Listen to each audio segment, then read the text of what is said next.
जब मेरा आमा के अंदर चतुर्मास हुआ वहाँ पहले भी, वहाँ का पूरी पहाड़ी में इतनी एनर्जी है कि इतनी एनर्जी मैंने बड़े बड़े सिद्ध क्षेत्रों में भी नहीं देखी, जितनी एनर्जी उस पहाड़ी के अंदर है। और पहाड़ के अंदर ऐसा आमा है, टोंक जिले में सुदर्शन तीर्थ क्षेत्र, शरौली मोड़ से अंदर 13 किलोमीटर अंदर पड़ता है, बिल्कुल अंदर है वो, उसी टेकड़ी के अंदर, उसके अंदर ऐसा ज्यादा अपने पावरफुल एनर्जी है कि बहुत गजब। इस कार्यक्रम के पुण्यार्चक हैं डॉक्टर दिलीप, श्रीमती सुमन बोबरा, पुत्र एवं पुत्रवधू अरविंद प्रवीणा बोबरा, पौत्र नियम निर्वाण, बेटी एवं दामाद सोनल अंकुर संगोई, दोहित्र अनिश केवल, अमेरिका निवासी। नमो लोये सौशाहूणम, पंच परमेष्टि भगवान की जय। आचार्य श्री गुरुवर कुंद महाराज की जय। आचार्य श्री गुरुवर विद्यासागर महाराज की जय। परम पूजनीय निर्यापक श्रवण पूज्य श्री सुधा सागर जी महाराज की जय हो। शुल्लक श्री धैर्य सागर जी महाराज की जय हो। पूज्य श्री के चरणों में समस्त जिज्ञासा कर्ताओं की ओर से कोटि कोटि नमोस्तु वंदन। महाराज श्री अभिषेक जैन मध्य प्रदेश से पूछते हैं, नमोस्तु पूज्य श्री, जो व्यक्ति सच्चे देव की पूजा करता है उसके सभी काम बनते चले जाते हैं। गुरुदेव, आजकल देखने में ये भी आता है कि जो खोटे देव की पूजा करता है उसके भी काम बनते चले जाते हैं, तो इस संबंध में फिर हमें क्या विचार करना चाहिए? तुम्हें खुद विचार कर लेना चाहिए। खोटे से बनाओ ना, जो खोटे देव से बनाएगा उनके काम तो बनेंगे, लेकिन खोटे देवों को दशहरा मैदान मिलता है, तुम्हें उन्हीं के बाजू में मिल जाएगा। हाँ, खोटे देव से बनने काम बनना और बिगड़ना ना खोटा देव बनाता है ना सच्चा देव बनाता है। वहाँ तुम्हारा जो पुण्य बंध होता है वो पुण्य बंध के कारण से कार्य होते हैं, और पुण्य बंध होता है मंद कसाय से। ना खोटा देव बना रहा है ना चोखा देव बना रहा है, तुम्हारी जो भक्ति और समर्पण है वो बनाता है। राजीव जैन शिवराथी अमरपाटन, मेरे आराध्य गुरुवर नमोस्तु। आचार्य भगवंत अरहत बलि यानी गुप्त जी ने इस युग का अंतिम प्रतिक्रमण किया था। इस युग यह अंतिम दिवस है, इसका क्या आशा है? ये आचार्य भगवंत भद्रबाहु द्वितीय के शिष्य थे। आगम में ऐसा प्रतिक्रमण का उल्लेख नहीं मिला। उन्होंने अंतिम प्रतिक्रमण किया था ऐसा उल्लेख नहीं मिला। उन्होंने सम्मेलन किया था, एक सम्मेलन नाम की स्थिति बनी। युग प्रतिक्रमण के संबंध में आगम में कोई उल्लेख नहीं है। यदि युग प्रतिक्रमण नाम की कोई चीज़ होती तो अभी सभी साधु संघों में युग प्रतिक्रमण होता। पूज्यवर शांति सागर ने महाराज जी ने कभी युग प्रतिक्रमण नहीं किया। पूज्यवर वीर सागर, पूज्यवर शिव सागर, पूज्यवर धर्म सागर, ज्ञान सागर, पूज्यवर, इन्होंने कोई युग प्रतिक्रमण, आगम में कोई युग प्रतिक्रमण की चर्चा नहीं है। युग सम्मेलन की चर्चा है। अंत में जो अरहत बलि ने पाटलिपुत्र के अंदर, पटना के अंदर बिहार में युग सम्मेलन में सभी लोग, सभी संघ वहाँ इकट्ठे हुए थे। तो युग सम्मेलन में और युग प्रतिक्रमण में अंतर है। डॉक्टर मगन जैन, आष्टा मध्य प्रदेश, पूज्य श्री के चरणों में नमोस्तु। महाराज श्री, उत्तर गुण और मूल गुण किसे कहते हैं? श्रावक के मूल गुण तो ज्ञात हैं, पर श्रावक के उत्तर गुण कौन से हैं यह बताइए। उत्तर गुण कहलाते हैं जो अपने आप में कभी कभी उपवास करना, व्रत करना, जो उनके मूल गुणों से, तीर्थ यात्रा करना, देव दर्शन तो उसका मूल गुण हुआ, तीर्थ यात्रा उसका उत्तर गुण हुआ। दान देना तो सामान्य रूप से 4 प्रकार के दान देना, ये दान हुआ। उसमें भी अलग से मंदिर बनाना, अलग से और बड़े दान देना उत्तर गुण हुआ। जैसे उसने रात्रि भोजन का त्याग किया, उसमें भी पर्व के दिनों में एकासन करना, ये उत्तर गुण के अंतर्गत आता है। अविरत समय दृष्टि है। तो जो समय समय पर अपने मूल गुणों के अलावा अलग से यात्रा करता है वो उत्तर गुण कहलाता है। जैसे सामयिक करता है लेकिन अलग से कभी कभी प्रतिमा योग भी धारण कर लेता है, कभी जाकर के ध्यान में बैठ गया 24 घंटे ध्यान में बैठ गया, मंदिर में बैठ गया, ये सब उत्तर गुण कहलाते हैं। महेंद्र जैन, पत्रकार, इंदौर। महाराज श्री के चरणों में कोटि कोटि नमोस्तु। महाराज जी, दौलत तो भीख मांगकर भी इकट्ठी हो सकती है, लेकिन इज्जत कड़ी मेहनत और मधुर व्यवहार से कमाई जाती है। महाराज जी, आज लोग दौलत के लिए इज्जत भी दांव पर लगा देते हैं। महाराज श्री, क्या इज्जत दौलत से सस्ती है? ये तो तुम्हारे स्वयं के ऊपर निर्णय करता है। रावण के पास दौलत थी लेकिन इज्जत नहीं थी। रावण ने यही तो कहा था कि मैं सब कुछ मेरे पास होकर के मैं क्यों हार रहा हूँ। तो सबने यही कहा कि तुम्हारे पास सबसे बड़े चारित्र नहीं है, इज्जत नहीं है। तो ये तो अपने अपने व्यक्ति के नेचर के ऊपर होता है। जो धन को महत्व देता है वो धन पा लेता है लेकिन इज्जत नहीं पाता, और जिनकी इज्जत होती है वो धन भली ना पा पाए लेकिन उनका सम्मान मरने के बाद भी होता है।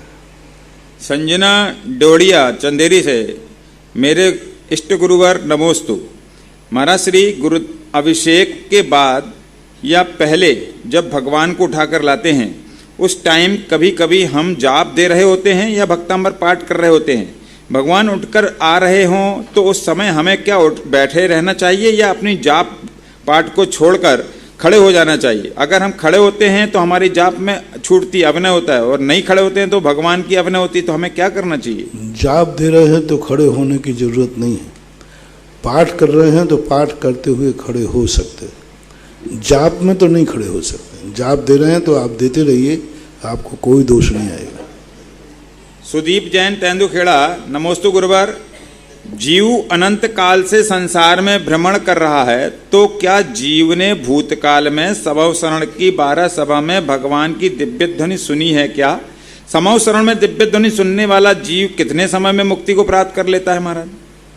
आगम के अनुसार तो दोनों मत मिलते हैं। पूज्यवर यति विश्वाचार्य महाराज ने एक मत का संग्रह किया कि समोषण में सम्यक दृष्टि जीव ही जाता है। तो सम्यक दृष्टि अधिकतम अर्ध पुद्गर परावर्तन काल तक भटक सकता है, लेकिन अन्य आचार्यों ने जैसे कार्तिकेय अनुप्रेक्षाकार ने ऐसा उल्लेख किया कि ये जीव अनंतों बार समोषण में होके आ गया तो भी इसका कल्याण नहीं हुआ। अनंत दिव्य दृष्टि यानी दूसरे मत के अनुसार मिथ्या दृष्टि भी समोषण में जाता है, और मिथ्या दृष्टि के भावों को सादी मिथ्या दृष्टि है तो अर्धपुद्गर परावर्तन काल तक जाएगा मोक्ष, लेकिन अनादि मिथ्या दृष्टि का ऐसा आगम में उल्लेख नहीं है दूसरे मत में कि अनादि मिथ्या दृष्टि समोषण में नहीं जाता है। यदि अनादि मिथ्या दृष्टि समोषण में जाता है, नियम नहीं है कि समोषण में जाने के बाद सम्यक दर्शन हो ही जाएगा। तो जो दूसरे मत के अनुसार तो कोई नियत नहीं है, लेकिन जो पूज्यवर यति विश्वाचार्य ने मत संग्रह किया उसके अनुसार अर्ध पुद्गर परावर्तन काल तक अधिकतम संसार में भटक सकता। इनका दूसरा प्रश्न है कि सामान्य श्रावक ने रात्रि भोजन त्याग किया है, यदि रात में पानी पीता है तो क्या उसके रात्रि भोजन त्याग का नियम माना जाएगा? जितना त्याग किया उतना माना जाएगा, जितना नहीं किया उतना नहीं माना जाएगा। रमेश चंद जैन, नोएडा से। नमोस्तु गुरुवर। ऐसा देखने में आता है कि श्री जी का अभिषेक करने के बाद श्री जी का परिमार्जन करने वाले कपड़े को जल से धोकर गंधोदक में ही निचोड़ देते हैं। गुरुवर, मेरी जिज्ञासा है कि ऐसा करने से गंधोदक की प्रसुप्ता नहीं करना चाहिए। वो जल की मूर्ति की सफाई के लिए प्रयोग है, अनादर भी नहीं करना, लेकिन गंधोदक भी नहीं मानना। लता जैन, सरधाना, मेरठ। गुरुदेव के चरणों में नमोस्तु। मेरी जिज्ञासा है कि गुरु से दूर होकर भी गुरु से ऊर्जा कैसे प्राप्त कर सकते हैं? उनकी आज्ञा में चलकर। सबसे बड़ा शस्त्र, गुरु से कभी कोई दूर हो ही नहीं सकता। यदि गुरु की आज्ञा में है तो गुरु से दूर नहीं है। गुरु के हुए बताए मार्ग पर चल रहा है तो गुरु की समाधि के बाद भी वो गुरु के दूर नहीं है। आज भगवान सिद्धालय में बैठे हैं, लेकिन हम भगवान से दूर नहीं है, भगवान हमारे पास ही है। कहाँ है? मंदिर में बैठे ना, तलघर में आदिनाथ भगवान। बोलो अभी आज चांदखेड़ी के अंदर तलघर में कौन से भगवान बैठे हैं? तो फिर सिद्धालय में कौन से भगवान है? तो हमें ऊर्जा किससे मिल रही है? ऊर्जा हमें आदिनाथ से मिल रही है, पूरी ताकत मिल रही है आदिनाथ से। तो ये सारी एनर्जी लेना कोई दूरी से कोई फर्क नहीं पड़ता, एनर्जी लेने की औकात हम में होना चाहिए। हम सिद्धालय से भी ऊर्जा मंगा सकते हैं। मैना सुंदरी ने सिद्ध भगवान से ऊर्जा मंगाई, 700 कोड़ियों के कोड़ दूर कर दिए। सिद्ध चक्र मंडल विधान पृथ्वी पर किया, सिद्ध बैठे सिद्धालय में और ऐसी भक्ति की कि उसके 700 कोड़ियों के कोड़ दूर हो गए। तो अपनी औकात होना चाहिए कि क्या निश्चिति तुम्हारी है। कोई वस्तु कितनी भी दूर हो, कोई फर्क नहीं करता। खुद ही को कर बुलंद इतना कि खुदा बंदे से पूछे कि तेरी रजा क्या है।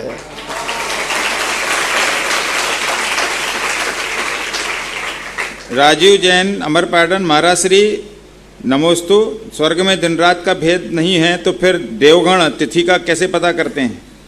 यहाँ के हिसाब से जहाँ भी मध्यलोक में जहाँ तीर्थंकर विराजते हैं, वहाँ तीर्थंकरों के विराजने के क्षेत्र में जो समय गणना होती है उसी से 3 लोक की सारी व्यवस्थाओं की गणना होती है। अक्षय डांगरा, खांदू कॉलोनी, महाराज श्री के चरणों में नमोस्तु। महाराज श्री, किसी जमाने में वृक्षों के पत्तों पर भोजन करते थे लोग, आजकल एक ट्रेंड लौट रहा है, कुछ जगह पत्तों पर भोजन किया जाने लगा, करवाया जा रहा है। अपनी जैन फिलॉसफी के अनुसार हम ग्रस्तों को पत्ता डोने में भोजन करने में कोई दोष तो नहीं है? पहले पत्तल में इसलिए करते थे कि शुद्ध माना जाता था, और अब पत्तल में इसलिए आ रहा है कि फैशन माना जाता है। फैशन, अब कोई भी चीज़ लौटेगी तो वो अच्छे के नाम से नहीं लौटेगी, फैशन के नाम से लौटेगी। यहाँ जयपुर के पास में एक चोखी ठाणी है, वहाँ सब गांव का वातावरण है, पूरा कच्चा गोबर से लिपा हुआ है, होटल भी वो पत्तों की बनी हुई है, लालटेन रहती है वहाँ, और वही ज्वार का जो गांव वाले लोग खाते ना, पूरा भोजन बताते वही होता है। और वहाँ पर लोग वैसे नहीं जाते, शौक से जाते, बड़ा स्टैंडर्ड मेंटेन माना जाता है। पहले का पैंट यदि फटा हुआ हो तो अरे गरीब आदमी है, और अब वो जीन्स फाड़ते हैं। अब वही फटी हुई चीज फैशन के नाम पर आ रही है, तो फैशन के नाम पर आएगी, पत्तल भी आएगी, सब आएंगे। कोई भी चीज ऐसा नहीं है कुछ नया हो, पुनरावृत्ति है। उर्मिला जैन दिल्ली से नमोस्तु महाराज जी, सभी द्रव्यों में समान जाति कैसे घटित करेंगे? सभी द्रव्य समान जाति, क्योंकि सब सत स्वरूपी है। सभी द्रव्य का लक्षण सत है, और जब जिनके लक्षण एक समान पाए जाते हैं वो समान जाति कहलाते हैं। विनय जैन दिल्ली नमोस्तु महाराज जी, क्या मूल प्रकृतियां और उत्तर प्रकृतियों का संक्रमण होता है? मूल प्रकृतियों का कभी संक्रमण नहीं होता, उत्तर प्रकृतियों में संक्रमण होता है। आयु और मोहिनी कर्म में दर्शन मोहिनी और चारित्र मोहिनी का संक्रमण नहीं होता। आयु का एक दूसरे की आयु में संक्रमण नहीं होता, बाकी शेष उत्तर प्रकृतियों का संक्रमण होता है, मूल का नहीं। ललित जी पिंडारमिया बांसवाड़ा नमोस्तु महाराज जी, क्या रिद्धिधारी मुनिराज पिछी कमंडल रखते हैं या नहीं, और गणधर परमेष्टि पिछी कमंडल रखते हैं या नहीं? निषेध वाक्य नहीं मिला, लेकिन रखने में कोई बाधा नहीं, क्योंकि उठना बैठना सामान आदि उठाना करने आदि में प्रार्थना हो सकती है, तो रखना चाहिए। लेकिन आगम में निषेध वाक्य नहीं है। तीर्थंकर का तो निषेध वाक्य है स्पष्ट रूप से, अन्य के लिए नहीं। वैभव काला सूरत भटार से महाराज श्री के चरणों में नमोस्तु महाराज जी, हम लोग जो कुछ भी करते हैं या जो कुछ दुनिया में हो रहा है, क्या ये सब भगवान की मर्जी से होता है? तो फिर हम लोग का करना बेकार है? भगवान की मर्जी कोई नहीं, मर्जी उनकी होती है जिनको मर्ज होता है। मर्ज यानी बीमारी है, मर्ज जिनको होता है उनकी मर्जी होती है। भगवान की कोई मर्जी नहीं है, जो तेरी अर्जी है वही भगवान की मर्जी है। ऋचा जैन कटनी से नमोस्तु महाराज जी, क्या घरों में नमोकार मंत्र के यंत्र रख सकते हैं? नहीं रखना चाहिए। राकेश जैन गुना से, मैं और मेरे परिवार की ओर से नमोस्तु महाराज जी, दशहरा और दिवाली पर हम जो गाड़ियों और वाहनों की पूजा करते हैं, क्या महाराज जी हमारा करना उचित है? पूजा नहीं, मंगल बोलना चाहिए। उनका सगुन कर सकते हो, मांगलिक कर सकते हो, उनके ऊपर पुष्प क्षेपण करना, श्री स्वस्तिक आदि बनाना, तिजोरी पर है, बही खाते पर है, गाड़ी आदि पर है, ये शगुन कहलाता है, पूजा नहीं। अर्घ नहीं चढ़ाया जाएगा, नमस्कार नहीं किया, शगुन किया जाता है। जैसे भरत चक्रवर्ती ने अपने चक्ररत्न की पूजा की, भगवान के समूह में पूजा करके आया और वहाँ से लाए हुए से साक्षात उस निधियों पर चक्र पर क्षेपण कर दिए, तो उनका सगुन करना ही पूजा, क्योंकि पूजा शब्द अनेक अर्थों में आता है। शगुन के अर्थ में आता है, शुभ के अर्थ में आता है, प्रशंसा के अर्थ में आता है। तो यहाँ शगुन के रूप में क्रिया की जा सकती है, समर्पण और अर्घ के रूप में नहीं। विनीता अशोक जैन अशोकनगर से, नमोस्तु गुरुवर, मनुष्य की शक्ति हड्डियों से बताई जाती है, तो देव इतने शक्तिशाली होते हैं पर उनकी हड्डी तो होती नहीं, फिर शक्ति कैसे होती है? देवताओं में वज्र सब नाराज संघनन नहीं होता, नारकियों में संघनन नहीं होता, इसलिए शक्ति अलग चीज है और शरीर की शक्ति अलग चीज है। संघनन जो है पुद्गल विपाकी प्रकृतियां हैं, और पुद्गल विपाकी प्रकृतियों का जो असर होता है वो शरीर की हड्डियों में होता है। इसलिए देवताओं में और नारकियों में संघनन का उदय ही नहीं है, तो शरीर की शक्ति नहीं है, वो विक्रिया शरीर की शक्ति है, औदारिक वैक्रियक नामकर्म की शक्ति मानना चाहिए। ऐसा संघनन मात्र औदारिक शरीर के साथ ही, औदारिक शरीर के साथ ही संघनन का संबंध है, और किसी अन्य शरीर के साथ में नहीं। विजय जैन बॉम्बे से, मुनिश्री के चरणों में नमोस्तु। महाराज श्री, कल आपने बताया था नारी जाति का जैन दर्शन में पुरुष से भिन्न स्थान और उनकी अयोग्यता के निमित्त हैं। क्षमा करें गुरु, ये बात संगत प्रतीत नहीं होती। कई जगह स्त्री पुरुष से भी ज़्यादा अधिक योग्यता दिखा रही है और देखने में आ रहा है। इस संबंध में आपका क्या विचार है? अब ये तो सब चीज़ें देखने में आ रहा है नहीं। कई बार व्यक्ति देखने में बहुत दिखता है और वो सबसे ज़्यादा अंदर से कमज़ोर होता है। नारियां भली हिटलर शाही दिखाएं, लेकिन थोड़ा ही सा हो जाए तो रोने भी तुरंत बैठ जाते हैं। लड़ने में भी नंबर 1 हैं तो रोने में भी नंबर 1 है। दोनों घरों की बनते हैं।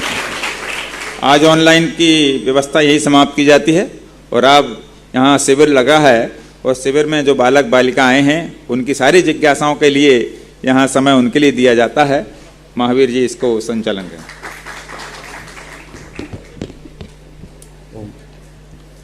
अज्ञानतिमिरान्धानां ज्ञानाञ्जनशलाकया चक्षुरुन्मीलितं येन तस्मै श्रीगुरवे नमः। एकमप्यक्षरं यस्तु गुरुशिष्ये निवेदयेत् पृथिव्यां नास्ति तद्द्रव्यं यद्दत्त्वा च नृणी भवेत्। याथार्थ प्रतिपादक अबोधाधिकरण को जिसने बोधाधिकरण में परिवर्तित कर दिया, हमारे सम्यक दर्शन के बहिरंग निमित्त हो गए, ऐसी निधि तो अनौपम्य है, अनौपम्य है, अनौपम्य है। ऐसी अनौपम्य निधि अध्यात्मविद समय सार स्वरूप विद्या गौ के साक्षात सुदोग्धा, दार्शनिक, तार्किक, साहित्यिक, विद्वत निर्मापक, पितृतुल्य अस्माकं गुरु पूज्य निर्यापक श्रमण श्री सुधासागर जी महाराज के अंघ्रि पद्म में चंद्रोदय तीर्थ पर विराजित सभी वैधेय पक्ष से, श्रमण संस्कृति संस्थान पक्ष से, जिनवाणी एवं सुधा कलश चैनल के माध्यम से श्रावण प्रत्यक्ष बनाने वाले सभी शुश्रूषु पक्ष से कोटिशः नमोस्तु नमोस्तु नमोस्तु भगवान। आप सभी को जैसा कि ज्ञात है, समय सार जी का शिविर 18 तारीख से चल रहा है। वास्तविक में महाराज श्री 3 वर्षों में हमने भी समय सार जी का अध्ययन किया, परंतु उन 3 वर्षों में जो आनंद प्राप्त नहीं हुआ वह आनंद इस बार प्राप्त हो रहा है। और अभूतपूर्व आनंद, वास्तविक में पूर्ण अनुकंपा प्राप्त हो रही है। उस समय भी पूर्ण अनुकंपा थी, इस समय भी पूर्ण अनुकंपा है, पर उस समय लगता है कि उपयोग में नहीं था, लेकिन आज उपयोग में स्थिर हो गए, तो वास्तविक में ऐसा लग रहा है कि यह अभूतपूर्व आनंद के क्षण है।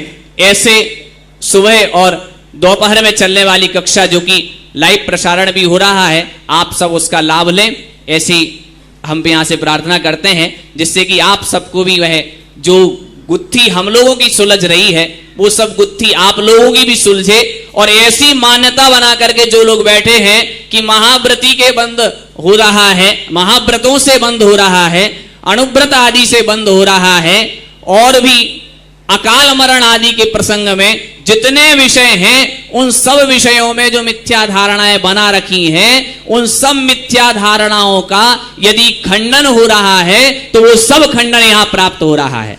और वास्तविक में जैन संस्कृति का वास्तविक मंडन, जैसे समंतभद्र स्वामी, एक काल में समंतभद्र स्वामी जैसे वादी के रूप में, प्रतिवादी के रूप में अपना सर्वस्व देते थे और जैन दर्शन के सिद्धांत का मंडन करते थे, आज वास्तविक में वही समंतभद्र स्वामी जो हमारे केवल श्रावण प्रत्यक्ष का विषय थे, आज चाक्षुष प्रत्यक्ष का विषय भी बन रहे हैं। ऐसे महाराज के चरणों में बारंबार नमोस्तु नमोस्तु नमोस्तु।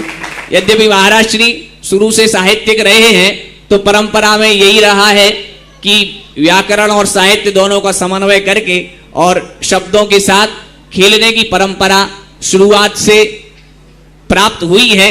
अतः इसमें अगर कोई ऐसे दोष हुए हैं तो क्षमा चाहूंगा, विषय का विस्तार ना हो, अतः साक्षात कार्यक्रम पर आता हूं।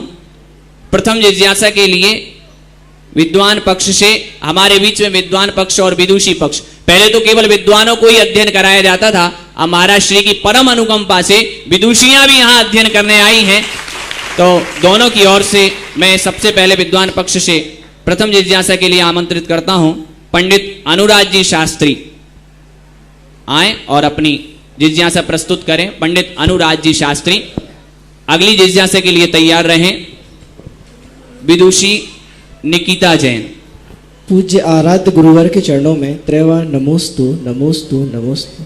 महाराज श्री व्यंतर देवों के बारे में काफ़ी पढ़ा है और सुना भी है। वे अपनी विक्रिया रिद्धि से कोई भी रूप बना सकते हैं, परंतु महाराज श्री जिज्ञासा है कि व्यंतर देवों की एवं गमन शक्ति और विक्रिया शक्ति कहाँ तक होती है और कितनी होती है? विद्या शक्ति, विक्रिया शक्ति और गमन शक्ति।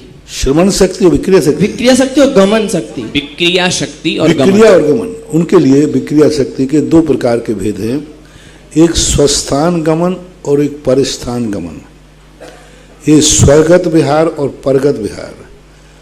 परगत विहार के लिए भवरत्रिकों का 8/14 भाग स्पर्श घटाया।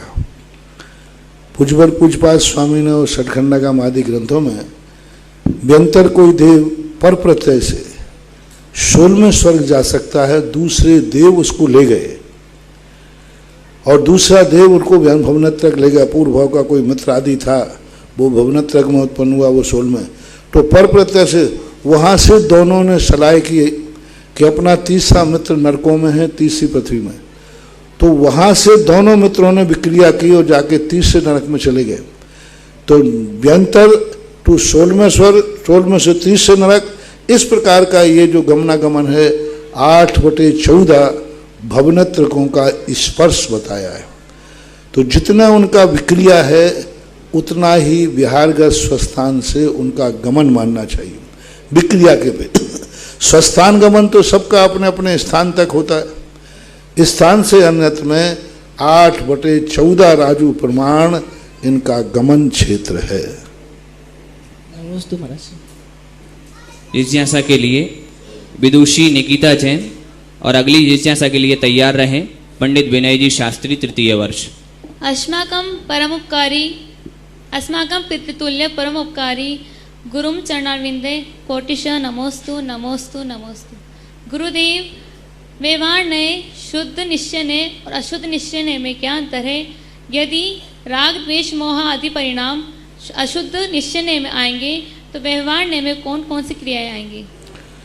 निश्चय नय का पहला तो परिभाषा यह होती है जिसका संबंध मूल द्रव्य से होता है, जिसमें कार्य होता है उससे उसके कार्य को निश्चय नय का विषय होता है। जिसमें कार्य होता है, पुद्गल का हो तो पुद्गल का, जीव का हो तो जीव में, जिसमें कार्य होता है। किससे कार्य होता है ये नहीं, जिसमें कार्य होता है वो निश्चय नय का विषय होता है, और जिससे कार्य होता है वो व्यवहार नय का विषय होता है। राग द्वेषादि भाव मुझे इस चश्मे के डिब्बे से हुआ तो मैंने इस पे आरोप कर दिया, इसके कारण मुझे राग भाव हुआ तो ये व्यवहार हुआ, लेकिन इसके निमित्त से हुआ, लेकिन हुआ किसमें, मेरे में राग द्वेषादि भाव हुआ तो ये निश्चय नय कहलाता है। अब निश्चय नय के दो रूप होते हैं, दो कार्य अपनी आत्मा में होते हैं, एक पर सापेक्ष होता है, एक स्व सापेक्ष होता है। जो कार्य प्रेरक निमित्त या निमित्त की मुख्यता से ना होकर उपादान में सहज भाव से होता है वह शुद्ध निश्चय नय का विषय होता है। सहज भाव से, परम पारिणामिक शुद्ध भाव आदि, जिसमें भाव भावक भाव नहीं होता, जिसमें गुण गुणी का भेद नहीं होता, एक समिष्टि मिलकर के एक टंकोत्कीर्ण ज्ञायक पिंड स्वरूप परिणति होती है। उसमें ज्ञान गुण, दर्शन गुण, चारित्र गुण, आत्मा, द्रव्य कुछ नहीं, मैं एक सत स्वरूप हूँ जो टंकोत्कीर्ण है। टंकोत्कीर्ण से बोलते हैं जो किसी भी अवस्था में वह परिवर्तनशील नहीं है, सदा शाश्वत रूप से विद्यमान रहता है, उसको बोलते हैं शुद्ध निश्चय नय। जो परिणति आत्मा में निमित्त को लेकर के होती है लेकिन होती आत्मा में है तो उसको अशुद्ध निश्चय नय होते हैं। तो इस प्रकार पूज्य जयसेन स्वामी ने अशुद्ध निश्चय नय को दूसरा नाम व्यवहार नय भी दिया है। अशुद्ध निश्चय नय कहो और व्यवहार नय कहो, ऐसा अध्यात्म भाषा में आता है। कर्म सिद्धांत तत्वार्थ सूत्र आदि में निश्चय नय और पर्यायार्थिक नय ऐसे भेद ही नहीं किए।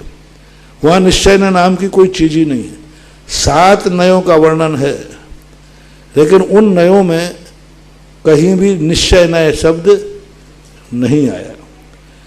तत्वार्थ सूत्र में द्रव्यार्थिक और पर्यायार्थिक नाम के भी नाम नहीं दिए, उनके नाम अलग ढंग के 7 नयों का जो वर्णन लिया है, विज्ञापन नय, नैगम नय, नैगम संग्रह व्यवहार सूक्त शब्द समविरूढ़ बम्भूता नय, ये 7 नय, उनमें इस प्रकार का निश्चय और अशुद्ध नय आदि का भेद नहीं किया। अध्यात्म भाषा के 2 नय हैं।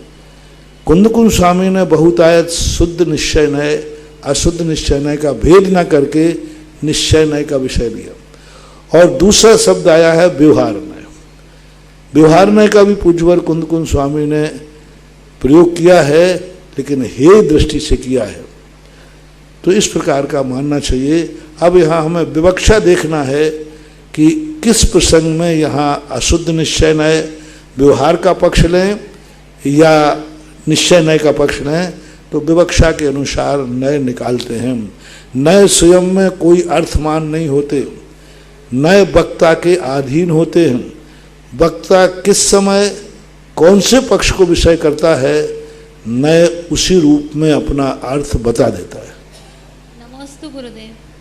संप्रति जिज्ञासा हेतु विनय जी शास्त्री अनंतर तैयार रहेंगे विदुषी सेजल जी। गुरुवर के चरणों में कोटिशा नमोस्तु नमोस्तु नमोस्तु। महाराज जी, मेरी जिज्ञासा है, जो 2400 तीर्थंकर भगवान हुए हैं, इनके वर्ण आते हैं, जैसे 16 स्वर्ण समान है, 2 तीर्थंकर नीले हैं, 2 हरे हैं, तो इनका वर्ण उस मतलब जो शरीर का वर्ण है वह उस तरह का होता है या आभा कांति इस वर्ण की होती है? नहीं, उनके शरीर का कलर ही वैसा होता है। शरीर कलर जैसे पृथ्वी काय जीव होते ना, तो पृथ्वी काय में कितने कलर होते हैं, ये भी तो वही परमाणु है, तो कलर होने में कोई बाधा नहीं। अभी अपने ही देख लीजिए, विदेशी लोगों के कलर कैसे हो रहे, यहाँ वालों के और साउथ इंडिया के, केरला आदि के, तो कलर में कोई बाधा नहीं है। अब आपको ये मान हरे और लाल कैसे होते होंगे, तो वो कलर हैं, कलर में कोई बाधा नहीं है। एक आश्चर्य है, उनकी काया में विचित्रता ऐसी हो जाती। विश्व की मनोज्ञ और अलौकिक प्रतिमा पर आज शांति धारा का पुण्यार्जन किया। समाधित साधना दीदी, सुनीता दीदी, देवेंद्र कुमार, सुमन लता जैन, अमित, रूबी, पिंटू, अनिमेश, अंशुल, गिन्नी, लौरी, गीत, विधांशी, अर्पित, प्रतिभा, अनायरा, अनायसा, पलाश, दर्शिका, अहम, सिद्धि, सवाई सिंगाई परिवार बिलासपुर ने 2 कलश और 71 श्रीफल के राशि से, और दूसरा नाम श्री राहुल अर्जस जैन, सीतू जैन इंदौर से 2 कलश 55 श्रीफल की, और तीसरा नाम है डॉक्टर शंभू कुमार, नंदिता, मनीष कुमार, रजनीश कुमार बुढ़ार 1 कलश और 11 श्रीफल की राशि से। तीसरा ब्रह्मचारी ईश्वर दास, महेंद्र कुमार, मयूर, अंकित, अर्चना, आशु, देशना, अनुज्ञा, सोदिया परिवार महाराजपुर ने 1 कलश 11 श्रीफल की राशि से। 5वीं शांति धारा श्री यतेंद्र जी, ऋषभ जी जैन, उपेंद्र, विमला जी जैन कलकत्ता पश्चिम बंगाल ने 1 कलश 11 श्रीफल की राशि से, और भक्ति कलश का नाम आया श्री अनिल कुमार जी, सीमा जी, शुभांग, युवान, राजौरी गार्डन दिल्ली से। जिज्ञासा के लिए तैयार रहें सेजल जी। अनंतर जिज्ञासा के लिए तैयार रहें पंडित अतिशय जी शास्त्री, द्वितीय वर्ष। मेरे आराध्य गुरुवर के चरणों में त्रिवार नमोस्तु नमोस्तु नमोस्तु। महाराज श्री, आपने प्रवचन में बताया था कि पुरुषार्थ, आध्यात्म कहता है कि पुरुषार्थ धर्म के अनुसार पुरुषार्थ करना चाहिए, परिस्थिति के अनुसार परिस्थिति के अनुसार पुरुषार्थ करना चाहिए, परिस्थिति के अनुसार धर्म मत करो, बल्कि परिस्थिति को ही प्रकृति बना लो। तो महाराज श्री, परिस्थिति को प्रकृति बनाने के लिए हमें क्या पुरुषार्थ करना चाहिए? अब यही तो पुरुषार्थ हम बता रहे हैं। जैसे परिस्थिति थी कि हमने स्नान करना था, परिस्थिति है, लेकिन उसने प्रकृति बना दी, धर्म बना दिया, अभिषेक के लिए पुरुषार्थ किया उसने। अब देख, कहाँ आरंभ पर का ज्ञान था, कहाँ स्नान का कला थी, और एक सम्यक दृष्टि ने उसको धर्म संज्ञा दे दी कि मैं स्नान नहीं कर रहा हूँ, मैं अभिषेक के लिए स्नान, मैं आगम की आज्ञा मान रहा हूँ। इसी प्रकार सभी चीज़ों में मैं भगवान की पूजा नहीं कर रहा हूँ, पूजा करना परिस्थिति है और पूज्य बनना प्रकृति है। पूज्य बनना हमारा, पूजा करना स्वभाव नहीं है, पूजा करना स्वभाव नहीं, लेकिन पूज्य बनना तो स्वभाव है। तो हमने पूजा का बना दिया। पूजा किस लिए कर रहे हैं? पूज्य बनने के लिए। तो कारण में कार्य उपचार करके वो पूजा परिस्थिति थी और पूजा प्रकृति बन गई। हमारा स्वभाव है पूज्य बनना। इसी प्रकार सभी चीज़ों में जितने भी रत्नत्रय आदि हैं, मैं रत्नत्रय का पालन नहीं कर रहा हूँ, मैं तो शुद्ध बनने का प्रयास कर रहा हूँ, शुद्ध बनने का प्रयास कर रहा हूँ। मुझे रत्नत्रय, ये बात अलग है कि रत्नत्रय के बिना शुद्धि नहीं आती है, लेकिन हमारी दृष्टि, अब रत्नत्रय हमारी परिस्थिति है और शुद्ध बनना हमारी प्रकृति है, वो हमारा नेचर है, स्वभाव है। मुनि बनना परिस्थिति है, लेकिन परमात्मा बनना हमारा स्वभाव है। शुद्ध बुद्ध मेरा स्वभाव है। तो इसी प्रकार सम्यक दृष्टि हर क्रिया में प्रकृति का रूप दे देता है। मैं किसी भी प्रकार परिस्थिति नहीं, ये तो प्रकृति है। तुम श्वास क्यों ले रहे हो? मैं ले नहीं रहा श्वास। तुम श्वास कहाँ ले रहे, क्यों ले रहे हो? असंख्यात जीव मरते हैं। सम्यक दृष्टि मैंने तो कभी नहीं ली, श्वास ली नहीं मैंने तो ये लिखा है कि भाई आत्महत्या, आत्मघात नहीं हो। तो वो श्वास तो इसलिए ले रहे कि आत्मघात, लक्ष्य क्या है? श्वास लेना। श्वास लेना लक्ष्य है कि जीवित रहना लक्ष्य है? और जीवित रहना प्रकृति है कि परिस्थिति? प्रकृति है। और श्वास लेना परिस्थिति है। श्वास लेना परिस्थिति है, जीना, जीवित रहना प्रकृति है। अब प्रकृति के लिए हमने श्वास ली, परिस्थिति को हमने कर लिया। खाने के लिए जी रहे हो या जीने के लिए खा रहे हो? जीने के लिए खा रहे हो तो खाना परिस्थिति है और जीना प्रकृति है, हम लोग साहब परिस्थिति को हमने प्रकृति बदल दिया। और खाने के लिए जी रहे हो तो आपने क्या कर दिया, प्रकृति को परिस्थिति में डाल दिया। सम्यक दृष्टि की एक ऐसी लक्ष्य दृष्टि होती है जिसमें वह अपना सब कुछ प्रकृति में चला जाता है, कुछ भी कर रहा है उसकी दृष्टि में सदा एक ही बात रहती है, प्रकृति, नेचर, स्वभाव। मेरा स्वभाव क्या है, वो किसी वस्तु को देख रहा है, वो वस्तु को नहीं देख रहा है, वो उसका स्वभाव है, उस स्वभाव को देख रहा है, स्वभाव के अनुसार देख रहा है, उसमें भी वो स्वभाव ही खोजेगा, ऐसा माना जाए। नमोस्तु महाराज जी। सांप्रतम अतिशय शास्त्री द्वितीय वर्ष, तदुपरांत तैयार रहें दिव्यांशी। पूज्य आराध्य गुरुदेव के चरणों में 3 दंड 3 आवर्त 3 परीक्षणा पूर्वक बारंबार नमोस्तु नमोस्तु नमोस्तु। भगवान मेरी जिज्ञासा है, अध्यवसान भाव किस गुण स्थान तक होता है और 28 मूल गुणों का पालन करने वाले मुनि महाराज का कौन सा उपयोग होता है, शुभोपयोग या शुद्धोपयोग? अध्यवसाय भाव को अनेक रूप, अध्यवसाय भाव का अर्थ है विकल्प। अध्यवसायी ज्ञान भी अध्यवसायी होता है क्योंकि वो विकल्प कराता है। तो हमें अध्यवसाय शब्द को जोड़ना पड़ेगा। किस प्रकार का अध्यवसाय? मिथ्या दर्शन के साथ अध्यवसाय, राग द्वेषादि अध्यवसाय, वीतराग भाव भी अध्यवसाय, शुद्ध उपयोग भी अध्यवसाय, ज्ञान का जितना व्यापार है सब अध्यवसाय। ज्ञान का भाव जो व्यवसाय है वो अध्यवसाय। अनध्यवसाय मिथ्या है, अध्यवसाय सम्यक भी होता है। अध्यवसाय का अर्थ है ना व्यापार, विकल्प। तो दर्शन निर्विकल्प होता है और ज्ञान सविकल्प होता है, तो ज्ञान अध्यवसाय। तो अध्यवसाय का इसलिए मैंने कहा था कि अध्यवसाय का रूप हमें देखना पड़ेगा कि हम किस विवक्षा में ले रहे हैं।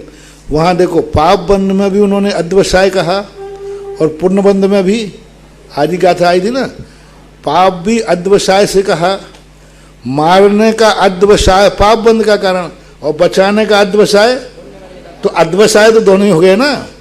तो अध्यवसाय सम्यक मिथ्या नहीं है, वो जिस अभिप्राय से किया जाता है। अध्यवसाय का इतनी अर्थ लो विकल्प, विकल्प भेद करना, जानना, इस प्रकार। तो ये और मुनि महाराज जब 28 गुण का पालन करते हैं तो मिथ्याद गुण स्थान से लेकर के 6ठे गुण स्थान तक 28 मूल गुणों की प्रवृत्ति रूप पालन होता है। उसके बाद 28 मूल गुण साइलेंट हो जाते हैं, गुप्तियां चालू हो जाती हैं। क्योंकि जितने भी 28 मूल गुण हैं उन 28 मूल गुणों में कोई भी मूल गुण क्रिया रूप में सप्तम गुण 6ठे गुण स्थान से ऊपर नहीं जाता, क्योंकि सारे पंच महावृत प्रवृत्ति रूप में हैं, 5 समिति हैं, 7 शेष गुण हैं, 6 आवश्यक हैं। इनमें कोई ध्यान 28 मूल गुणों में नहीं आता। ध्यान जो है 28 मूल गुणों में नहीं आता, विसर्ग आता है। तो इस प्रकार के जो है, जो ध्यान की स्थिति बनती है वो जाके आगे जाकर के बन जाती है। अब धर्म ध्यान वगैरह जो हैं ये सब उपचार से ध्यान कहलाते हैं। जो गुप्ती रूप ध्यान होता है, जैसे कहा उत्तम संगणय एकाग्र चिंता निरोधो ध्यानम, वो ध्यान जो है वो सप्तम गुण स्थान से बनता है। इसलिए मुनि महाराज 28 मूल गुणों का पालन अशुभ उपयोग और शुभ उपयोग 2 में ही करते हैं। द्रव्यलिंगी मिथ्या दृष्टि है तो अशुभ उपयोग करेगा, भावलिंगी संत है तो उसका शुभ उपयोग माना जाता है। ऐसा पूज्यवर जयसेन स्वामी महाराज ने अपनी तात्पर्य वृत्ति टीका में लिखा है। वरुण पद मानसरोवर जयपुर से पधारे हुए M.K. जैन, J.K. जैन सदस्य समाज समिति ने गुरु चरणों में वरुण दर्शन पत्रिका स्मारिका का लोकार्पण, जिसमें में कि भारतवर्ष के जितने भी तीर्थ क्षेत्र हैं उनका संकलन किया गया है। विमोचन के लिए राजेंद्र जी हरसोरा यहाँ की कमेटी से और कमल जी वैद्य जैन रिद्धि ऑफसेट वरुण दर्शन के लिए आए हैं। और भूगर्भ शिला जो गुरुदेव के आशीर्वाद से आदिनाथ भगवान विमोचन करें। आदिनाथ भगवान का जो मंदिर का विस्तार का कार्य गुरुदेव के आशीर्वाद से चल रहा है। 21,000 रुपये में 5 शिला का सौभाग्य प्राप्त किया। श्री त्रिलोक चंद जी, महेश कुमार जी, आशीष, दिव्यांशी, वेदांशी, याशिका, अकलेरा परिवार ने। श्री जितेंद्र कुमार जी, आशा, प्रतीक सलोनी, आयांश, प्रियंका, अर्चित जैन कोटा ने 5 शिला। श्रीमती भारती गोयल, अजय गोयल खानपुर ने 5 शिला। श्री राजेंद्र जी, रमेश जी, अनीता, नरेश जी, अतुल, रियांशी, श्रिया जैन लिम्मी वाला परिवार खानपुर ने 5 शिला। श्री संतोष कुमार जी, डॉक्टर पारस चंद जी, हरक चंद जी, आशा, विमला, गौरव, विशाल, ऋतु, शानू, आर्जव, कनिका, दादावाड़ी कोटा ने 5 शिला। ज्ञानचंद जी जैन, संतोष, संजीव, अलका जैन रेवाड़ी ने और श्रीमती जयाबाई ने टीकमगढ़ ने भी। डॉक्टर नरेंद्र शंकरलाल शाह, शीलाबेन शाह अहमदाबाद ने। श्री अनिल कुमार जी, सीमा, शुभांग, युवान, राजौरी गार्डन दिल्ली से 5 शिला। श्रीमती शकुंतला सेठी, आकाश सेठी, शिवानी सेठी, नक सेठी, गौरव सेठी सब परिवार हजारीबाग ने 5 शिला का सौभाग्य प्राप्त किया। अथ जिज्ञासा उपस्थापन हेतु विदुषी दिव्यांशी बहन। तदनंतर तैयार रहें पंडित अंश जी शास्त्री, द्वितीय वर्ष। हमारे परम उपकारी गुरुद्वार के चरणों में बारंबार त्रिवार नमोस्तु नमोस्तु नमोस्तु। हे गुरुदेव, मेरी जिज्ञासा है कि हम इस परम उपकारी श्री समय सागर जी की ग्रंथ की गाथाओं की सार को हमारे जीवन में कैसे अंगीकार कर सकते हैं।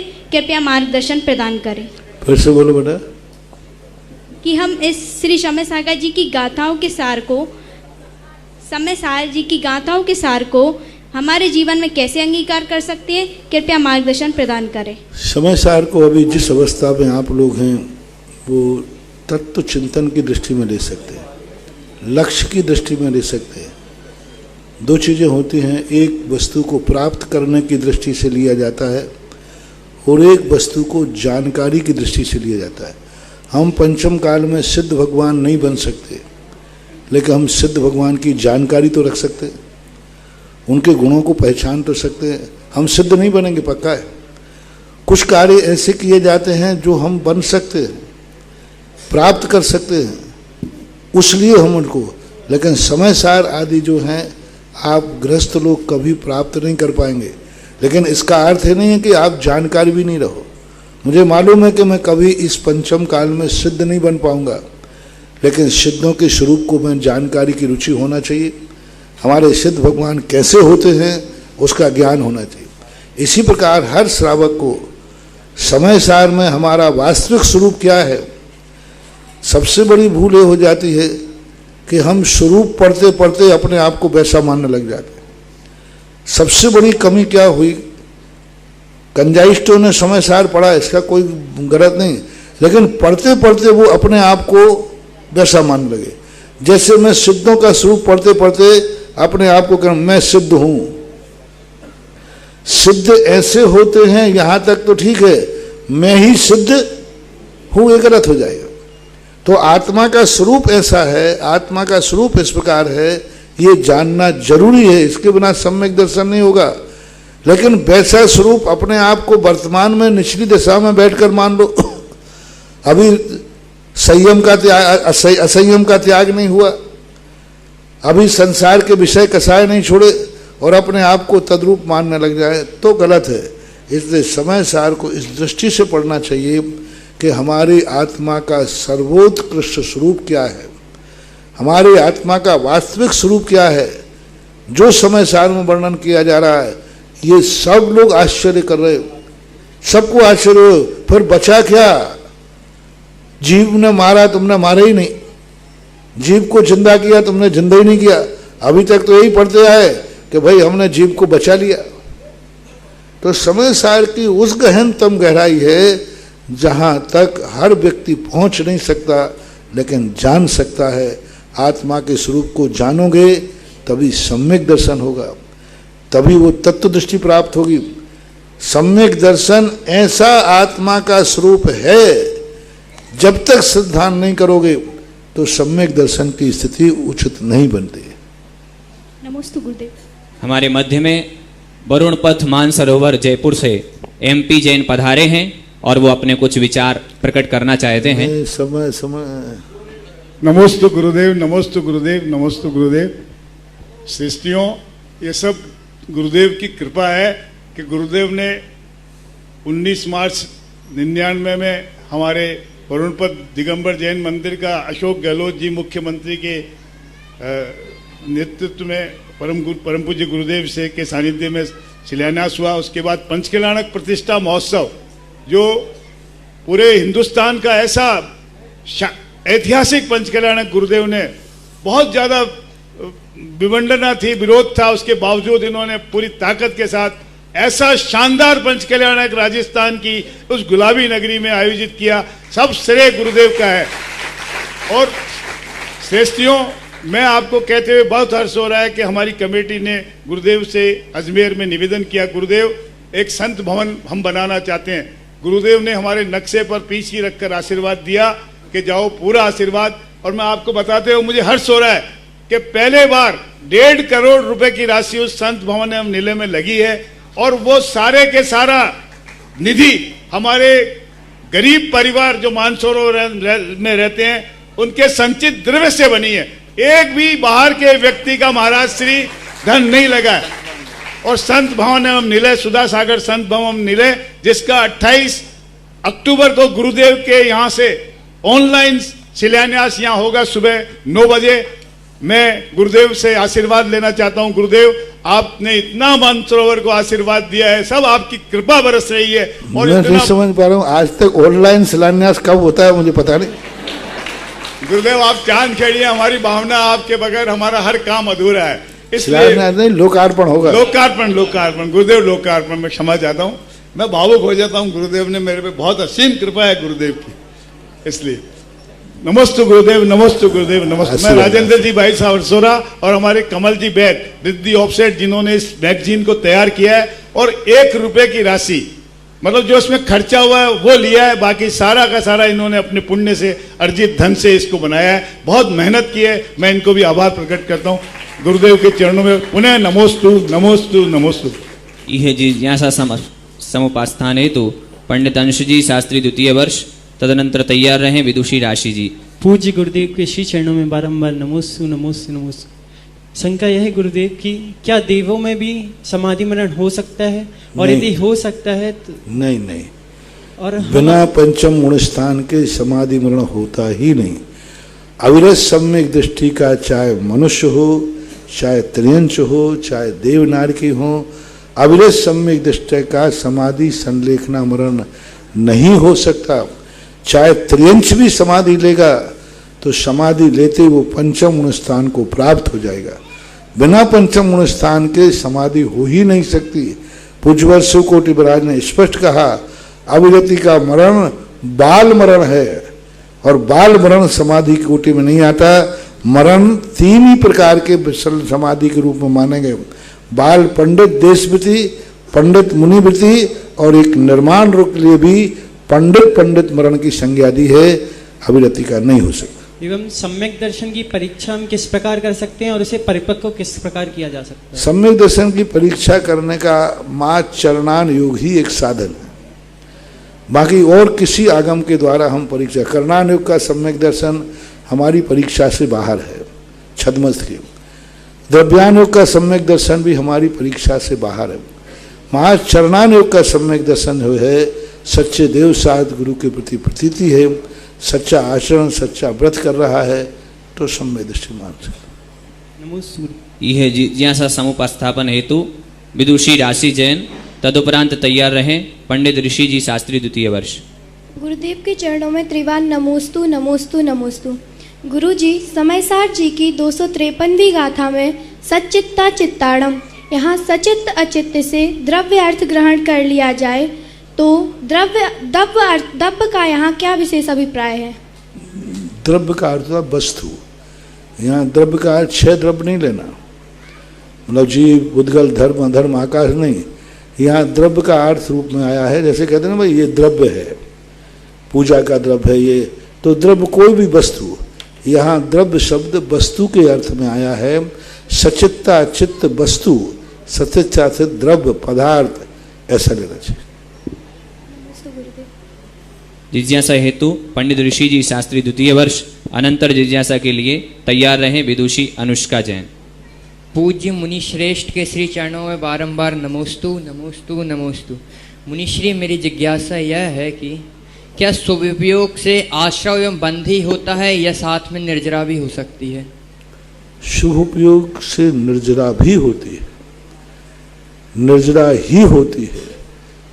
बंध तो उसके साथ सहज में होता है। कोई भी सम्यक दृष्टि शुभ उपयोग बंध के लिए नहीं करता, निर्जरा के लिए ही करता है। बंध उसके साथ होता है स्वाभाविक रूप से, लेकिन उद्देश्य तो निर्जरा का ही होता है। यदि ऐसा न माना जाए तो पूज्यवर जयसेन स्वामी ने पंचम और छठे गुण स्थान में नियम से सुपयोग ही होता है, और इन दोनों गुण स्थानों में प्रति समय असंख्यात गुणी निर्जरा कही। प्रति समय असंख्यात गुणी निर्जरा पंचम गुण स्थानवर्ती और छठे गुण स्थानवर्ती की, और ये दोनों गुण स्थानों में नियम से शुभोपयोग ही है। इससे सिद्ध है कि शुभोपयोग से भी असंख्यात गुणी निर्जरा होती है, होते हैं। मुनिश्री, एक जिज्ञासा और थी कि एक जीव का अपन जब शरीर रहता तब एक नाम रख देते हैं, उस नाम रखने के बाद जब उसकी मृत्यु होती है तो जो आत्मा है वह दूसरे शरीर को परिवर्तित कर लेती है। जब जीव का मरण होता है तो शरीर के साथ नाम भी नष्ट हो जाता है, लेकिन मृत्यु के बाद जब वह जीव शरीर भाव परिवर्तित करके नाम परिवर्तन करता, उसके बाद मृत्यु पर्यंत अपन पुण्यार्जन के रूप में उसका नाम शांति धारा में बुलवाते हैं या दान इत्यादि देते हैं, तो उस जीव को उसका कुछ पुण्य लगेगा? उस जीव को नहीं लगेगा, लेकिन जो कर रहा है उसको महान पुण्य लगेगा। उपकारी भाव कि पिताजी मेरे लिए इतनी संपत्ति छोड़ गए, तो क्या सारी संपत्ति पाप में लगाऊं? नहीं, मेरे पूज्य पिता की संपत्ति है, मैं पुण्य में ही लगाऊंगा। तो अपनी कमाई को पुण्य में लगाना और पिता की कमाई को पुण्य में लगाना, और बेटे को जरूर साथ ही साथ पुण्य का बंध होता है। यदि वो पिताजी कह के गए हों कि बेटा मेरे मरने के बाद इस संपत्ति को पुण्य में लगा देना, तो फिर उनके खाते जाएगा, उसी समय लग गया शेष लोगों को। अगली जिज्ञासा के लिए राकेश जी भोपाल। राकेश जी भोपाल। महाराज श्री, मैं मेरे परिवार सुभाष नगर, पद्मनाभ नगर, भोपाल सकल जैन समाज की ओर से आपके श्री चरणों में नमोस्तु नमोस्तु नमोस्तु। महाराज श्री, एक जिज्ञासा है व्यावहारिक रूप से। सुबह जब हम अपने मंदिर में अभिषेक शांति धारा करते हैं, उससे पूर्व वेदी जो बनी है वहाँ 3 स्टेप की है और उस पर 12-13 मूर्तियाँ विद्यमान हैं। जैसा कि करा जाता है कि प्रक्षाल का वस्त्र जब भूमि पर स्पर्श नहीं होना चाहिए, और वेदी के स्टेप के बीच में धूल आदि आती है, हम उसको दूसरे वस्त्र से साफ करते हैं। और स्वाध्याय में कहीं आया था कि कोई भी मूर्ति आपकी कांख या बाह के नीचे आना महान दोष होता है, तो ऐसे में हम क्या करें? क्या करें? तुम लोग इतनी मूर्ति रखते क्यों हो? एक बयान में 2 तलवारें, एक सिंहासन पर 2 राजा, एक वेदी पर 1 राजा ही बैठना चाहिए, मैं करूं क्या? महाराज श्री, अब तो हो गया है, तो आगे तुम क्या? तो वेदियों पे ऐसे भर देते हो कि वो एक भी भगवान सही ढंग से नहीं बैठे। कायदा से एक वेदी पर एक भगवान ही होना चाहिए। वो वेदी एक सिंहासन है। 108 पूर्ताएं होती हैं कृत्रिम चैत्यालय में, एक वेदी पर एक ही भगवान होता है। लेकिन अब स्थितियां तो अब तुम जान रहे हो कैसा है, क्या करें? कोई ने हमें एक सुझाव दिया था कि मोर के जो पंख रहते हैं वस्त्र की बजाय उससे कहीं दूरी से मोर के पंख भगवान की मूर्ति को स्पर्श नहीं होना चाहिए। नमोस्तु महाराज। अनंतर जिज्ञासा के लिए तैयार रहें सुमन लता जी जैन बिलासपुर। इसके बाद जिज्ञासा के लिए तैयार रहें विदुषी अनुष्का जी। गुरुवर, आप ऐसे उठे कि महान बन गए, सारे जहां के लिए ईमान बन गए। हम आपके बीच रहकर कुछ ना कर सके और आप हमारे बीच से भगवान बन गए। आप हमारे बीच से भगवान बन गए। परम पूज्य निरपकाचार्य मुनि पुंगव सुधा सागर जी महाराज के चरणों में कोटि सह नमन, कोटि सह नमन, कोटि सह नमन। हे गुरुवर, मेरी जिज्ञासा है कि सराग संयम और बीतराग संयम में हम अंतर कैसे करें, थोड़ा जिज्ञासा को समाधान करने सराग की संयम का अर्थ होता है प्रवृत्ति परख, जिसमें स्वयं कल्याण के लिए पर का आलम्बन लिया जाता है, पर कल्याण के लिए स्वयं का आलम्बन दिया जाता है। जब अपनी क्रियाएं स्वपर कल्याण के लिए आलम्बन भूत होती हैं तो वो सोपयोग कहलाता है, सराग संयम कहलाता है। लेकिन उस सराग संयम में बीतराग संयम को पाने का भाव रहना चाहिए, तभी वो सराग संयम है, अन्यथा जैन दर्शन उसे सराग संयम नहीं मानता। जिज्ञासा के लिए विदुषी अनुष्का बहन, तदुपरांत तैयार रहे नवीन जी ठेकेदार।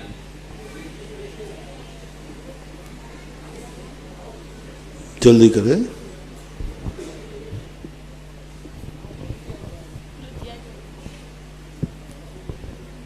गुरुदेव के चरणों में उत्साह पूर्वक मन वचन काय से त्रिवार नमोस्तु नमोस्तु नमोस्तु। गुरुदेव, आज आपने समय सार जी का अध्ययन करवाते समय एक उदाहरण के माध्यम से समझाया था कि कोई व्यक्ति किला घूमने जाता है और वहाँ जाकर कहता है कि यह मेरा राज्य है, मैं यहाँ का राजा हूँ, और तभी उसका मरण हो जाता है। तो उसी राज्य के राजा की गद्दी पर जो राजा प्रतिष्ठित होता है उसे वही दुर्गति प्राप्त होती है। तो गुरुदेव, यह कैसे संभव है? क्योंकि व्यक्ति अपने अपने कर्म के कारण ही गति प्राप्त करता है। ये भाव से राजा बन गया ना, जैसे तंदुलमश बन गया था, वो राजा राजगद्दी पे मरा तो दुर्गति हुई, ये भाव से राजा बन गया। और परिणाम जब उसके तद्रूप हो गए तो उस समय उसकी दुर्गति वही होगी, क्योंकि भावों से व्यक्ति, अरे बड़े बड़े मुनिराज लोग हमारे शास्त्र में आता है, एक मुनिराज ध्यान में बैठे और युद्ध में पहुंच गए मन से, और धड़ाधड़ तीर चला रहे हैं, बैठे ध्यान में हैं और तीर चल रहे हैं। ऐसा मन होता है कि नहीं होता? अपन माला फेरते आप लोग, और मन कहाँ चला जाता है? तो बस मन के माध्यम से हो गया, तो मन का अध्यवसाय जो है उसे ऐसी दुर्गति करा देता है। नमोस्तु गुरुदेव। जिज्ञासा के लिए उपस्थित होंगे डॉक्टर नवीन जी ठेकेदार, अनंतर तैयार रहे डॉक्टर संतोष जी दादावाड़ी कोटा। भारत की प्रथम त्रिकाल 24 अशोकनगर एमपी के प्रणेता परम पूज्य निरापक मुनि श्री के चरणों में ठेकेदार परिवार अशोकनगर और अशोकनगर के सभी भक्तों की ओर से गुरुदेव के चरणों में त्रिकाल नमोस्तु नमोस्तु नमोस्तु। गुरुवार, मेरी जिज्ञासा है कि आचार्य श्री ने अपने एक कोटेशन में लिखा था कि यदि आप धर्म की प्रभावना ना कर सको तो कोई बात नहीं, लेकिन अपनी ओर से कभी भी किसी भी प्रकार की अप्रभावना ना हो। तो अप्रभावना से हमारा क्या तात्पर्य है, जिससे हम धर्म की अप्रभावना से बचे रहें? अप्रभावना का अर्थ है अपने पद के प्रतिकूल कार्य करना, आगम के प्रतिकूल चर्या करना, जिससे धर्म के प्रति लोगों का श्रद्धा न बढ़ के अश्रद्धा बढ़े, उसको अप्रभावना बोले। जो जिसको करने योग्य है उससे विपरीत कार्य करने का नाम अप्रभावना है, अनुकूल करने का नाम प्रभावना है। नमस्ते गुरुदेव। जिज्ञासा के लिए सैफाली जी नागपुर, इनके पश्चात तैयार रहे। नमोस्तु गुरुदेव, नमोस्तु गुरुदेव, नमोस्तु गुरुदेव। महाराज श्री, मेरी जिज्ञासा है कि कई बार बच्चे गलती थोड़ी सी करते हैं और हम उनको ज़्यादा डांट देते हैं, बहुत ज़्यादा डांट देते हैं, और फिर बाद में हमको फील होता है कि हमें उनको इतना नहीं डांटना चाहिए या मानना चाहिए था। तो उस टाइम के लिए हम कैसे अपने गुस्से को कंट्रोल करें? किसको डांटते हैं? बच्चों को। बच्चों को डांटते समय ये देखना चाहिए कहीं वो हमारी डांट को इतना सही न मान लेवे कि वो सोते समय भी हिचकी भरे। तो ये थोड़ा अपना विवेक रखना चाहिए, लेकिन नहीं डांटोगे तो भी काम नहीं चलेगा, विवेक पूर्वक डांटना चाहिए। जिज्ञासा के लिए तैयार रहे निरंजन कुमार जी हरसौरा मानपुरा, तदनंतर तैयार रहे सची चौधरी बेंगलोर। महाराज श्री नमोस्तु। महाराज श्री, आचार्य भगवान कहते हैं संघर्षमय जीवन का उपसंहार नियम से हर्षमय होता है। इसमें संघर्ष की क्या परिभाषा है? जो गृहस्थ संघर्ष करता है, संघर्ष की परिभाषा का अर्थ होता है कठिनाई, परिस्थितियां। जब व्यक्ति कोई कार्य करने जाता है तो उसके सामने जो परिस्थितियां आती हैं और वो परिस्थितियां विपरीत आती हैं, तो उन विपरीत परिस्थितियों के डरने की अपेक्षा वो बुलंदी के साथ आगे बढ़ता है। उसको संघर्ष के बाद, जैसे अभी मानसरोवर वाले कह रहे थे, बड़ा संघर्षमयी पंच कल्याणक था, लेकिन हर्षमयी इतना था कि जयपुर में सबसे हर्षमयी अभी तक काम चल रहा है, तो ऐसा माना। जिज्ञासा के लिए सची चौधरी बेंगलोर। राष्ट्रीय के श्री चरणों में नमोस्तु नमोस्तु नमोस्तु। महाराज जी, हमारे यहाँ भानपुरा में महावीर जयंती का जुलूस निकलता है अब भी। तो उसमें एक सज्जन थे करणदान जी, वो एक गीत सुनाते थे कि तमन्ना सबके दिल में थी, सुबह हम ताज देखेंगे, तिलक होगा रघुराई को महाराज देखेंगे। मगर सुबह होती है तो बयाना उल्टा होता है, रघुराई को वन जाना होता है और भरत को राज मिलता है। जो ताले से नहीं टलती उसे तकदीर कहते हैं। महाराज जी, मेरी जिज्ञासा ये है कि तकदीर और कर्म में क्या अंतर है? क्या दोनों एक ही है या अलग अलग है? कल का किया हुआ कर्म आज की तकदीर है और आज का किया हुआ कर्म भविष्य की तकदीर है। तकदीर कोई चीज़ नहीं है, भाग कोई चीज़ नहीं है। कल कमाई हुई को एफडी में बना के रख देना और एफडी को आज भजा देना, वो तकदीर बन जाती है। लेकिन है कर्म ही, सब कर्म के अंतर्गत आता है, बस काल के कारण से नाम बदल जाता है तकदीर का। जिज्ञासा के लिए शिप्रा जी बिलासपुर। इसके पश्चात तैयार रहें अजय जी नैनीताल। परम पूजनीय निर्यापक मुनि सुधा सागर जी के चरणों में बारंबार नमोस्तु। बिलासपुर जैन समाज की तरफ से और मेरी परिवार की तरफ से। महाराज जी, मेरी जिज्ञासा ये है कि जैसे हमारे जैनियों के प्राण बसे हैं तीर्थ में, जो नवीन और प्राचीन तीर्थ हैं, हम जैनियों के लिए बहुत महत्वपूर्ण है। तो मेरा प्रश्न ये है, मेरी जिज्ञासा ये है कि इन तीर्थों को, जो प्राचीन धरोहर है, नवीनतम तीर्थ हैं, तो हम युवा पीढ़ी में कैसे संस्कार डालें, कैसे उनका जुड़ाव करें कि आगे तक उनको यही करना चाहिए कि सबसे पहले उन तीर्थों को ये बनाना चाहिए कि हम मंदिर में जाते हैं, एक पुण्य अलग बंद होता है। जब तीर्थों को जाते हैं तो वहाँ पुण्य बंद अलग होता है, क्योंकि तीर्थ में एक ऐसी वर्णाएं विद्यमान रहती हैं जो जगत व्यापी होती है। गालोनी का मंदिर बनता है, बनाते समय संकल्प होता है कि 100 लोगों के काम आएगा, तो उसमें उतनी ही एनर्जी होती है। और तीर्थ में जब स्थापन होती है तो संकल्प होता है सारे जगत के काम आएगा, तो उसकी एनर्जी जगत के लायक होती है।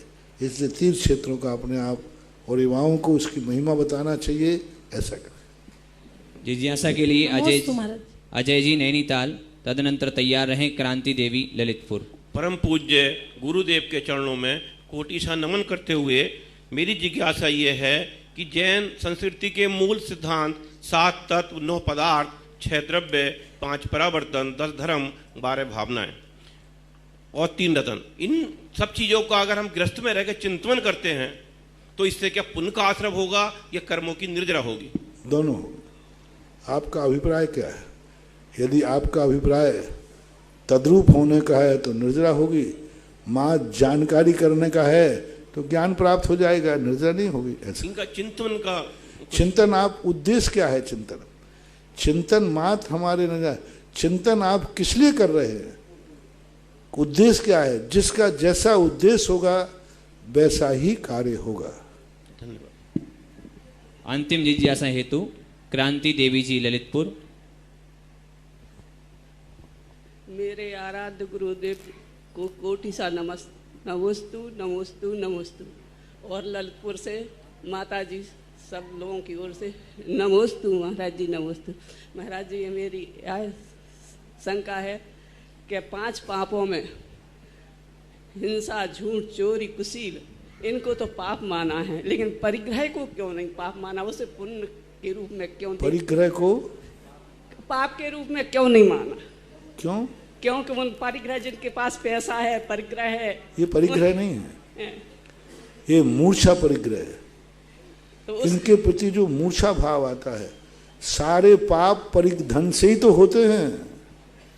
सारे परिग्रह विग्रह मूल हेतु समस्त पापों की जड़ परिग्रह ही है।